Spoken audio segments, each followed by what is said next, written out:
Azərbaycanda mühüm xəbərlər biz əlbəttə ki, sizlə müzakirə edəcəyik. Mərkəzi Bankla da bağlı bir mühüm xəbər var. Amma dünən bizim verilişimizdə ekologiya ilə bağlı, əslində bir neçə gündür biz ekologiya ilə bağlı, Bakının ekoloji vəziyyəti ilə bağlı müzakirələr aparırıq. Bu hər şey toz fırtınası deməyək, amma hər halda bir küləkli hava şəraitinin tozu bürünməsi şəhəri müzakirə olundu. Ağaçları müzakirə elədik, ağaçların sınmasını müzakirə elədik.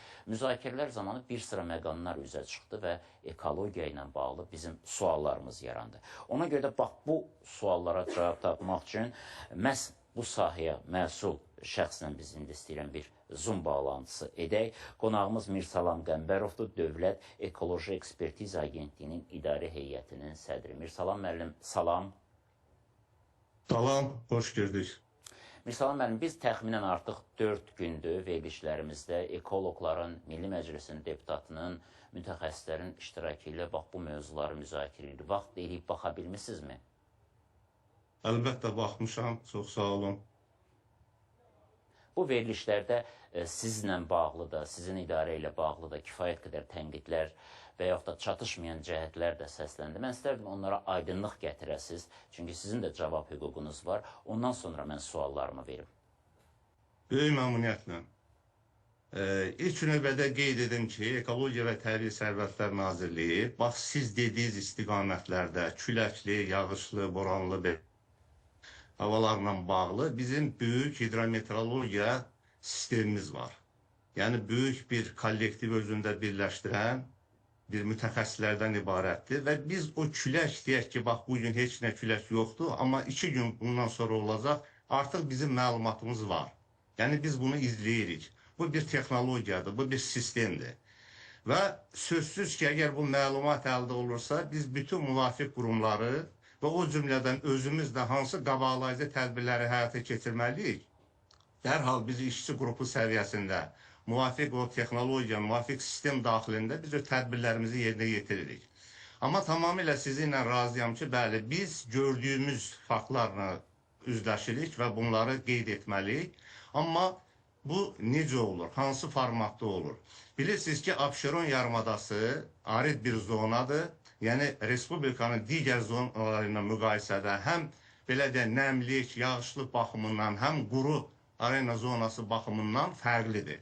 İstər-istəməz bu sahədə o siz dediyiniz o məsələlər, yəni əgər külək başlayırsa bu toz, aerozol, belə deyək də və digər bu kimi elementlər hökmən öz təsirini göstərəcək və bu labüddür, bundan qaçmaq mümkün deyil. Amma mən tam əminliklə deyirəm ki, bax bu gördüyümüz bir neçə gündə müşahidə elədiyimiz o toz, qaz axını, bu sırf Respublikadan kənar, yəni transsərhəd çirklənmə prosesidir bu. Yəni bu dediyim kimi 2 gün, 3 gün bundan qabaq biz özü artıq onu müşahidə edirik, biz onu görürük. Bilirik ki, hansı saatlarda və hansı vaxtda bu Respublika daxil olacaq. Yəni, bu baxımdan bu məsələlərdə biz nəzərə almalıyıq. Bəs bu çirkli hava hardan daxil oldu bu tozlu hava? Hava, dediyim kimi, hal-hazırda demək, yaxın şərq istiqamətindən və cənub istiqamətindən axan küləkli... Yox, hazırda demirəm. Bax, həmən günü tozlu günkü oldu. Sizə orada deyəsən kömək edirlər. Mən həmən günü soruşuram. Yox, mənə kömək edirlər. Mən kifayət qədər... Yəni, günü soruşuram. Bax, həmən günü toz hardan gəlmişdi? Hansı ölkədən? Toz gəlmişdi, deyirəm, Ərəbistan sahəsindən, yaxın şərq ərazilərindən, yəni Respublikadan kənarda olan sahələrdən. Həmən günü külək şimal-qərb küləyidir. Axı, Ərəbistan şimal-qərbimizdə deyil bizim. Qulaq asın, siz lokal olaraq bu məsələni ortaya çatırdınız. Mən axı sizə dedim ki, neçə gün ondan qabaq küləkli hava mühitində bu sahə nəzarət altındadır. Bəli, ondan sonraki küləyin axın istiqaməti dəyişir və bu özündə, belə deyək də, praktik olaraq özünü büruzə verir. Bir məsələni mən sizinlə, belə deyək də, o spor vəziyyətinə gətirmək istəmirəm. Sadəcə bir məsuliyyətli, bu sahəyə cavab verən bir mütəxəssis kimi sizinlə olan vəziyyəti bölüşdürmək istəyirəm. Və eyni zamanda hiss eləyirəm və başa düşürəm də bizə mətbuatdan, ictimaiyyətdən müəyyən adamlar qulaq as. Ola bilməz ki, belə verək və yaxud tutaq ki, hər hansı Azərbaycan daxilində mənbələrdən bu havada toz aerozol təsir eləyirsə, biz bunu niyə gizlətməliyik? Mən sizinlə eyni zamanda da şərikəm. Bəli, bu sahəyə respublika və xüsusən Qaradağ istiqamətində karxana təsiri var. Amma yenə deyirəm, müqayisəli formatda, yəni ölçülü, biçili formatda tam məlumdur, tam müəyyən olunur. Bilmirəm, bu bildim yoxsa yox. Mürsəlam müəllim, mən hələ karxanadan danışmamışdım. Bu ayrıca bir mövzudur. Sadəcə siz dediniz ki, bu yaxın şərqdən gəlib. Mən də ona görə soruşdum, külək əgər şimaldan əsirsə, bu necə yaxın şərqdən gələ bilər? Bunu bizim ekoloq da söyləmişdi. Ona görə mənim üçün maraqlı gəldi sadəcə olaraq. Biz o karxana və s. məsələsinə gələcəyik. Əvvəlcə, bax, siz dediniz ki, xarici təsirdir. Mən də bilmək istəyirdim ki, bu təxminən hardandır bu təsir? Transsərhəd təsirdir və cənub-şərq istiqamətindən gələn hava axının təsiridir. Yəni, söhbət ondan gedir ki, 2 gün, 3 gün, 4 gün bu həmin ərazilərdə küləyin istiqaməti ilə sonraki günlərin istiqamətdə külək dəyişə bilər. Bu labüddür, bu meteoroloji bir hadisədir.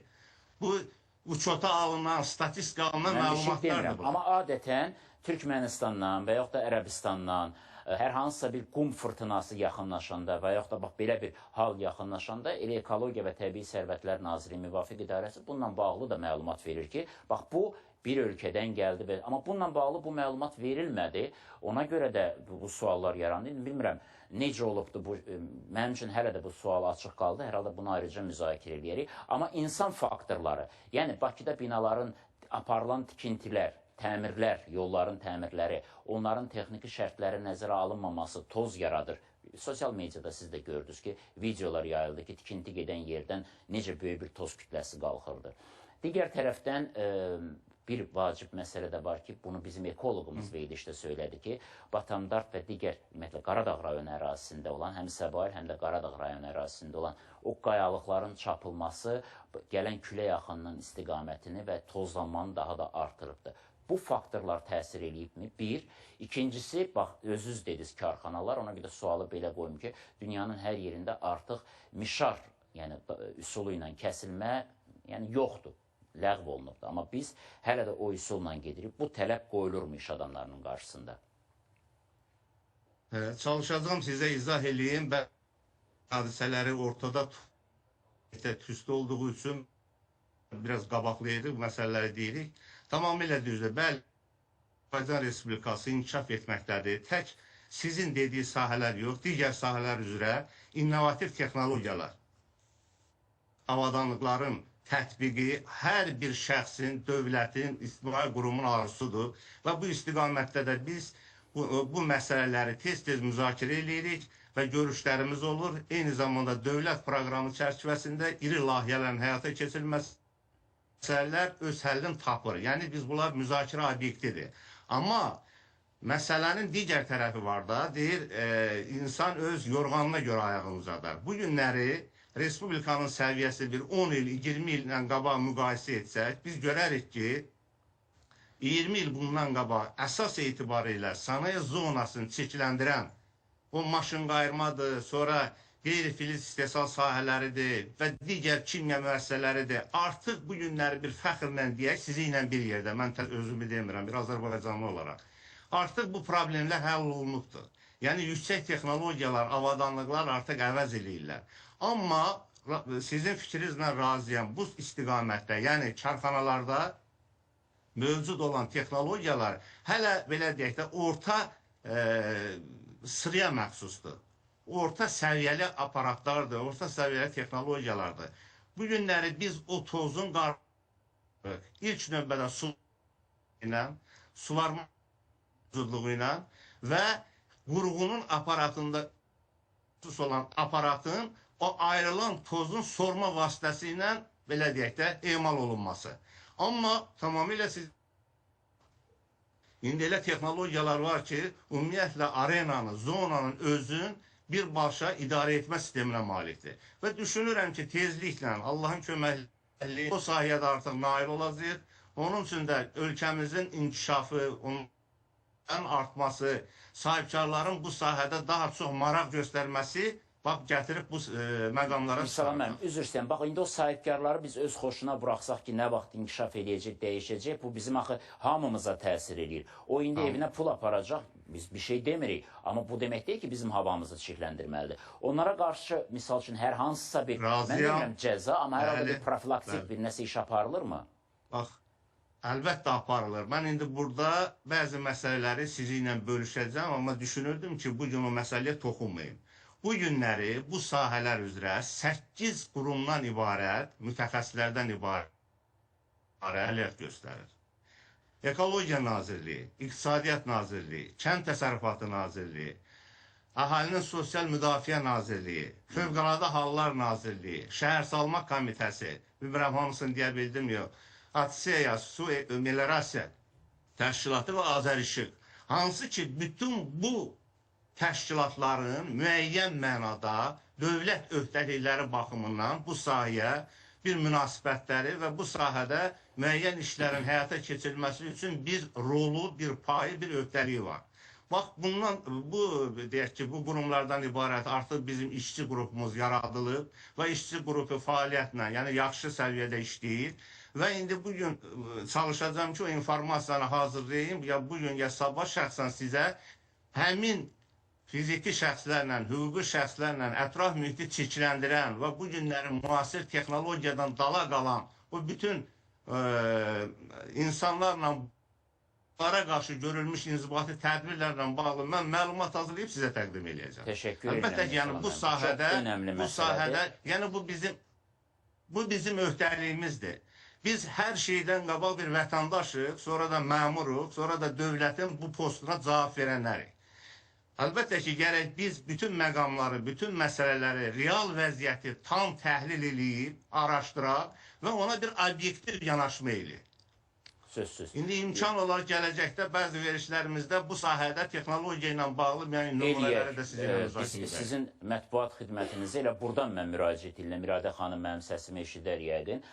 Biz hazırıq hər zaman sizin əməkdaşlarla, sizin özünüzlə bu məsələlərini detallı araşdıraq və sizin də əgər bu sahədə layihələriniz olarsa, yaxud da tədbirləriniz olarsa, biz onu da işıqlandırmağa hazırıq. Çünki hamımız üçündür. Sizin də, bizim də övladlarımız çıxanda çirkli hava udmamalıdır. Siz özünüz də, mən özüm də. Siz ağ geyinmişsiniz bugün, amma hava çirkli olsa evə gedəndə qapqara olacaqdır. Niyə belə olsun ki? Sağlamlıq bu indi hələ köynəkdə görünür. İndi görün bizim ağciyərimizdə necə görünür, tənəffüs orqanlarımızda necə görünür. Bütün bunlar bizim üçün əlbəttə qəbul edilməzdir. Bu mənada bu səylərinizi biz də dəstəkləyirik və biz də sizin yanınızdayıq. Məhz ona görə sizi bütün fikirlərinizə şərikəm, tamamilə məsələyə aydınlıq gətirilsin və elə görünməsin ki, ölkənin ekologiyasına məsul şəxslər bu məsələni unudublar. Bir sual da var və bu da önəmli sualdır, ağaçlarla bağlı. Burada nə baş verir? Azərbaycanda bir neçə qurum bir işin üzərindən yapışanda mütləq ötür-ötür başlayır və təəssüf ki, bu ağaçlarla bağlı da bir ötür-ötür prosesidir. Biz Yaşıllaşdırma İdarəsinin ümumiyyətlə fəaliyyəti haqqında məndə belə bir qənaət var ki, onlar xaotik işləyirlər və bu xaosunu biz göstəricilərin bu və digər şəkildə parkların salınmasında da elə suvarma işlərində də görürük. Yəni, yerli, yersiz ağaçların əkilməsi. Amma bu məsələnin başqa tərəfidir. Konkret olaraq küləkli havada qocalmış və yaxud da sınmış hər hansı bir deformasiya uğramış ağaçların aşması baş verir. Onlara sual verəndə deyir, Ekologiya Nazirliyinin ekspertizası olmalıdır ki, biz bunu kəsək. Biz eyni sualı sizə müraciət edəndə siz deyirsiniz ki, onlar gərək müraciət eləsinlər ki, biz oraya ekspertizə göndərək. Bax, bu işi necə birləşdirək ki, heç kim müraciətini gözləmədən şəhərdə olan bütün ağaçların pasportu və yaxud da pas sənədləşməsi olsun, ömrü haqqında məlumat, dözümlüyü haqqında məlumat, kökü haqqında məlumat ki, bax, insanların başına ağac düşməsin, evlərə düşməsin. Bax, bunu necə tənzimləmək olar? Bəlkə bunun xaricdə bir yaxşı yolu var. Çox gözəl mövzuya toxundunuz və mən də hesab eləyirəm ki, bu sahədə ilk növbədə ən güclü vasitə maariflənmədir. Həm dövlət qurumlarının maariflənməsi mütəxəssislər, həm də cəmiyyətimizi, ictimaiyyətimizi. İndi icazə versiniz bu məsələni biraz qanunvericilik çərçivəsində bir izah edeyim. Əlbəttə. Ümumiyyətlə ağaclar hər hansı bir torpağın üzərində mövcuddur, düzdürmü? Yəni, əgər bu belədirsə, bu ağacın və ağac olan ərazinin mülkiyyət sahibi var. İlk növbədə bu məsələ həmin mülkiyyət sahibini narahat etməlidir. Eşidə bilirsiniz Bəli, mənə? bəli, eşidirəm. Hə.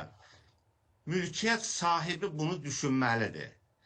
Ölkədə bu sahədə yaşıllıqların mühafizəsi haqqında qanun və bu qanunun icra mexanizmini həyata keçirmək üçün Nazirlər Kabinetinin bir sıra qərarları var ki, orada birmənalı surətdə qeyd olunub, ağacların inventarizasiyası, onların sağlamlığı, belə deyək, real vəziyyəti, təhlükəsizliyi, quruması və digər, belə deyək də, daha dərin, bioloji inkişafa mane olan xəstəliklərdən sirayət olunmuş məsələlər hamısı inventar aparılıb, qiymətləndirilməlidir və qabaqcadan da qanunvericilikdə var ki, ağac götürülürsə, Ekologiya Nazirliyinin buna rəyi olmalıdır. Bəli. Və bu məsələlər dediyim istiqamət öz həllini tapmalıdır.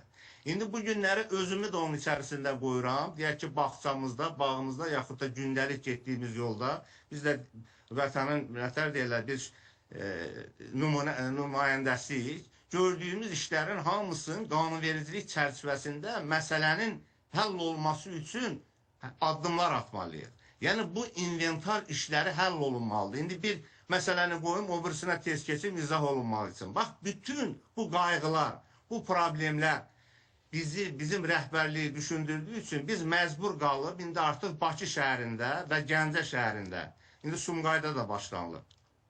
Bütün ağacları identifikasiya, nömrələyirik, qeydiyyata alırıq və ağac saytında onu oturdururuq ki, bu ağacların cinsi, növü, onun fiziki vəziyyəti, ətraf mühit üçün törətdiyi, belə deyək də, təhlükələrin hamısını xarakterizə edək. Yəni, qabaqcadan biz bilə, amma hesab eləyirəm ki, bunu axı bilavasitə başqalarını da günahlandırmaq istəmirəm. Axı aidiyyəti qurumlar bunu etməliydi. Yəni hansı qurum? Yaşıllaşdırma idarəsi. Bu günləri, dediyim kimi, bu günləri yaşıllaşdırma Bakı şəhərinin 12 rayonu üzrə yaşıllaşdırma təsərrüfat birliyi var.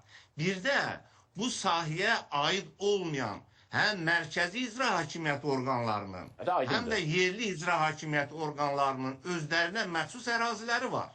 Və orada tək yaşıllaşdırma yox, bax bu saydığım bütün torpaqlar kimə məxsusdur? Əlbəttə. Dövlətə məxsusdur, bələdiyyə məxsusdur, bir də şəxsi mülkiyyət. Düzdürmü? Şəxsi mülkiyyəti qoyduqda qırağa, indi bilirik bu necədir. Amma bələdiyyə torpaqları, dövlət torpaqları, bağçalar, məktəblər, xəstəxanalar, bu sahədə mövcud olan ağaclar hamısı dəyərləndirilməlidir, qiymətləndirilməlidir. Tamamilə sizin fikrinizlə razıyam.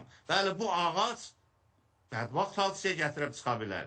Niyə insanların malına, canına ziyan dəyməlidir? Mən özüm təkid etdim, bizim Ekologiya Nazirliyi Mətbuat Xidmətindən xahiş ededim ki, siz bax bu mövzuya toxunasınız. Çünki bir şey olmamış, adını çəkdiyiniz və çəkmədiyiniz qurumlar, yaşıllaşdırma, icra, bələdiyyə, o da elə deyil ki, Ekologiya Nazirliyi qoymur kəsməyə. Mən onu izah eləyəcəm, Elçin müəllim. Onu izah eləyəcəm indi tez, 1-2 dəqiqənin içərisində. Qanunvericilikdə necədir bu məsələ? Bəli.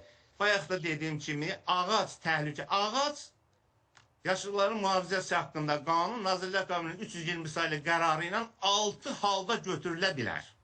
Bu konkret, sadə, hamının başa düşdüyü dildə yazılıb. İndi onlara vaxt ayırmaq istəmirəm.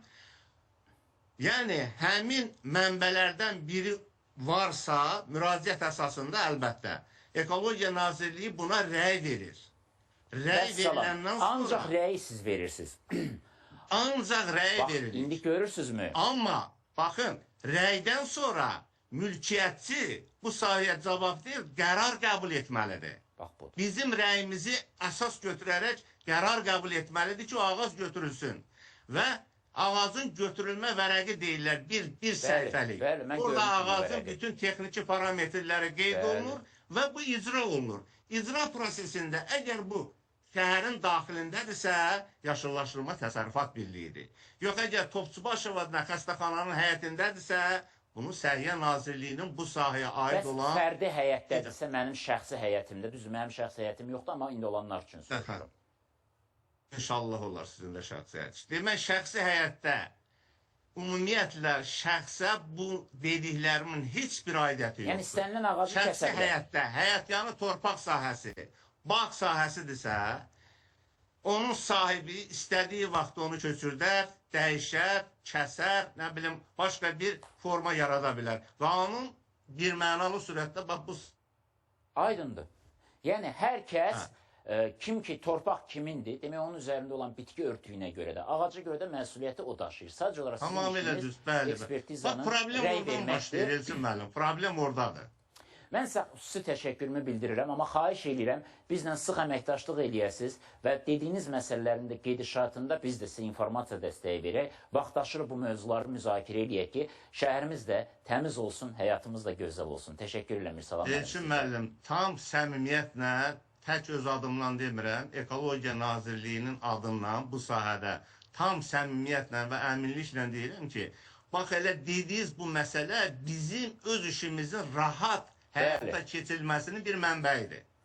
Yəni, əgər belə olsa, biz də incinməliyik. Mən şəxsən rəy verən təşkilatın rəhbəri kimi da acıyıram. Müraciət gəlir, araşdırılır, 3 gün ərzində biz çalışırıq. Özdə hər bir məktubu, müraciətin, bilirsiniz ki, kargüzarlıq haqqında qanundan onun cavablandırma müddəti var. Biz bunu cavablandırırıq, gedir qərar çıxarmağa. Qərar axı bizim səlahiyyətimizdə deyil. Aydındır, bu məqamlar aydındır, Mirsəlam müəllim. Yəni, biz amma bunu bilirik, aydındır. Sonda sadə vətəndaş deyir ki, Ekologiya Nazirliyi, eşidir də ağac ekologiya yadına düşür. Ekologiya Nazirliyi bunu belə, əlbəttə biz bunu pis qəbul edirik və çalışacağıq qanunvericilik çərçivəsində bu məsələ daha bir optimal, daha bir necə deyirlər, sürətli bir integri və mən də olmuş xahiş şəkildə edəcəm, elə sizin də iştirakınızla Milli Məclisin Ekologiya Komitəsinin üzvlərinin də iştirakı ilə birlikdə bunu müzakirə eləyək ki, bir gerçəyi müəyyənləşdirək və sizə də bir-birimizə də kömək eləyək bu işdə.